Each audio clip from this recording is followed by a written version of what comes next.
Sometimes God uses experiences in our life, good or bad, to mold us into who He wants us to become. My story begins the day that I was born, and after that, the many things that I would have to go through in my life that would shape me into who God wanted me to become. I grew up with a knowledge and belief in God, although I didn't know Him personally and didn't have a relationship with Him in any way. All I really knew about God was what I'd heard in Sunday school, the few times that my family and I attended church. My parents were both addicts, and for a few years of my life, I lived with an abusive father. So during that time, I'd experienced a lot of pain and hurt that would put me in need of a gracious and loving Father to come and heal. I spent most of my early life moving from home to home, but at the age of 11, I was sent to live with my grandmother here in Pearland. And to be perfectly honest, I was a complete mess.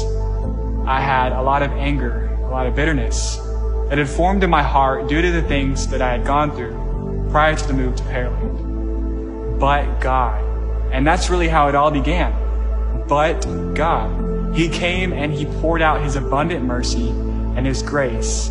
And He came in as a loving Father, and He healed me and continues to do a work in me. He healed me of all the pain and the hurt that had built up in my heart. And like a father, He showed me through His word the promises that He had for me and for my life. Healing. It's not instantaneous.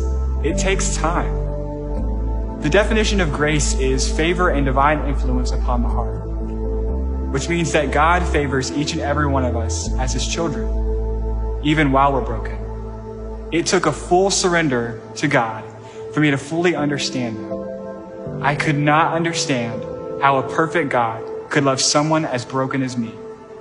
But that's why He died.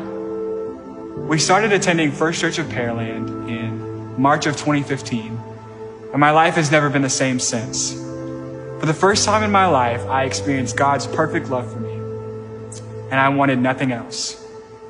So no matter what you've done, no matter who you think you've become, Colossians 1:22 says, "And He is now reconciled in His body of flesh by His death in order to present you holy and blameless and above reproach before Him."